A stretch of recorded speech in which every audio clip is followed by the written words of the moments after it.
If you're thinking about downsizing or something and you just want to move on to the next step and you don't want to go through all of the hassle and money of renovating to get your house on the market for top dollar, maybe you're considering a cash offer, but you've heard that those are pretty low.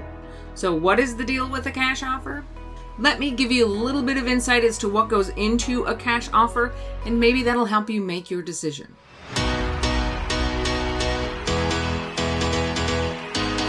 I'm Caroline Reed with The Real Deal, here to give you clarity and confidence so that you can go make the right real estate decisions for you. And if you think this information is useful to you, please go down below and hit the subscribe button. So today we are talking about cash offers, the we buy ugly houses or we buy houses for cash, those things. I am sure that by now you know that those offers are pretty low when you compare them to MLS market value. So I just kind of wanted to explain that a little bit so you have some insight into the cash market and what goes into it.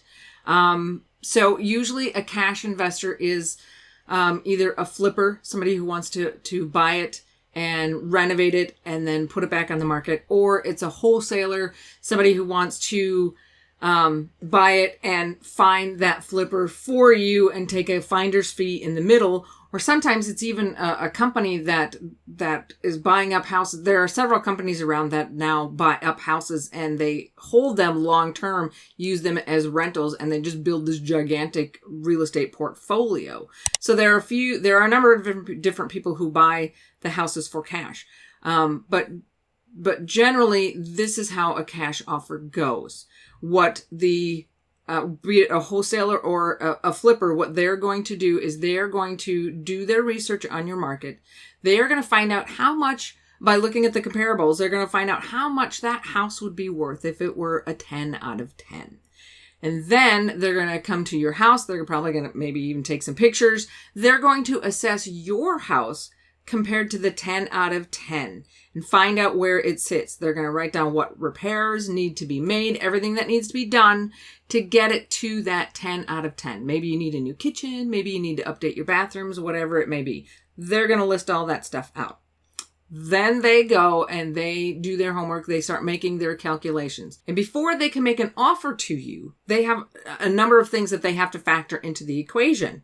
First, they have to factor in commissions. A lot of times a cash deal is no commission cost, no closing cost, no cost at all to the seller.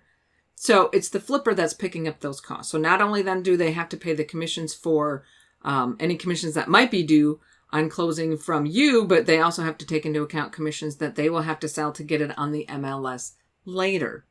Then they have to take in closing costs into account. Again, because the seller's not paying any. The buyer, as the buyer, they may have to pick up some, but then they also have to consider closing costs when they resell it. Then as a flipper, you're not getting a regular mortgage from a bank at 3%. You're getting what's called hard money. There are certain lenders out there that lend just to this market, but the cost for those big, well, they may not necessarily be big, but the cost to those short-term loans, those 6-month loans, they carry a very high interest rate. So the money that they need just to get that loan and hold that loan has to be factored in as well, something they call holding costs. Then they also have to factor in the amount that it's going to cost them to make those repairs, to put in that new kitchen, to renovate those bathrooms, put on a new roof, whatever, depends on the condition of the house. But they also have to obviously pay for the repairs that need to be made. And of course, they're in this to make money as well. So they need a return on their investment. So there's always a percentage in there. It could be a percentage, it could be a lump sum, but there's always some money in there that they need to make money for their business, return on investment. And then depending on the condition of the house, the condition of the neighborhood, the condition of the market, if it's a particularly risky time or neighborhood or situation, whatever the situation may be, they may even put a little bit in there as a risk margin so that if something really does go bad, they've got a little bit of a cushion in there. So then they add up all of those costs and subtract it from that price, the after the after remodel price that it would be if it were a 10 out of 10. It does have its bonuses. Cash offers usually, like I said, usually are no cost to the seller. Some companies will take the junk away for you, so you can actually just pack up what you want and leave everything else in the house, and they'll take care of it all for you. You can usually close in like a week or two if you have a nice clean title. That usually goes very quickly. So if you do need to if you don't have a mortgage that you need to pay off and you just want to be done and get out fast, maybe you inherited a house from grandma in Arizona and you're not planning to move to Arizona and, you know, it's no skin off your back. You just want to get rid of it fast and get your cash. There's certainly times when a cash offer is the best way to go. So those are all the costs that the investor has to take into account before coming up with that final offer to the seller. And before we get to what that final offer might be, if you like this video, please go down below and hit the like button.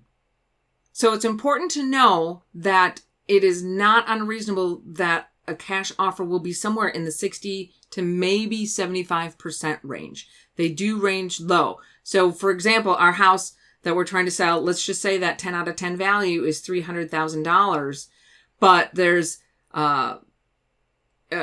let's just say $60,000 in repair that need to be done, a roof and windows and a kitchen and 2 bathrooms. All that stuff adds up really quick, plus all of those holding costs and commissions and closing costs. Those holding costs for the investor might come out to be $100,000. So his offer to you might be $200,000 on what will become a $300,000 house when it's renovated and put back on the market. So I'm hoping that this gives you a little bit more of an insight as to what all goes into it. It's not just people out on the market just picking a number out of thin air. There is thought that goes into it. But, you know, depending on your situation, if your grandma died in Arizona and she left you the house and you're not planning to move to Arizona, you just want to get rid of it fast, or you need that cash quick and you want to close quick because you need to get out because you've got a foreclosure coming. There are many times that taking that cash offer is a good deal. So I'm just hoping that this information will help kind of clear any mysterious clouds around those cash offers.